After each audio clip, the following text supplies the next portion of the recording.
po tayo, dual dispenser again with bill acceptor, 5 piso tsaka tsaka 5 piso po with bill acceptor tsaka coin slot. Ayan po, tingnan natin ang loob.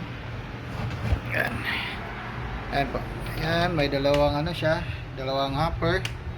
Ayan, hindi na po siya, bill acceptor, dalawang buttons, coin slot and dispenser. Ayan, walang laman po yung dispenser. So try natin magpasukli po, try natin ng 10 piso dispense coins na 10 piso. Ayan, accounting. Ayan po, 5 piso 10 piso, then piso dispense. Pindutin lang yung piso. Ayan.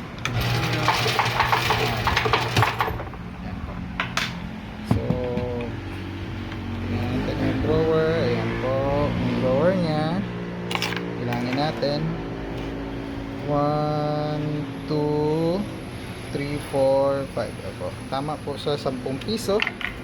Then try na naman natin siya uli 10 piso sa tigli 5 po. Ayan, ito 10 piso, 10 pesos. 10 pesos, pili ka lang po, 5 piso o kaya piso. Dito tayo na naman sa 5 piso. So tapos na siya, and then ayun, dalawang 5 piso po. Ayan lang naman, dalawa lang sila. Okay, tapos testing tayo ng bill acceptor. Ayan, bill acceptor tayo, 50 pesos. Ayan, kinain na. Ayan, 50 pesos. So try natin yung 5.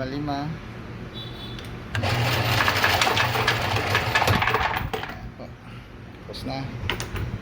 Okay, 1, 2, 3, 4, 5. Ayan po, tamang tama po siya, 50 pesos lahat. Ayan po. So walang labis, walang kulang, accurate. Dual dispenser again, ready na. Actually dalawa sila nag-order nito. I-ready ko lang yung isa, assemble na naman din yun. Tapos baka sabay bukas ma-ship. Maraming salamat po.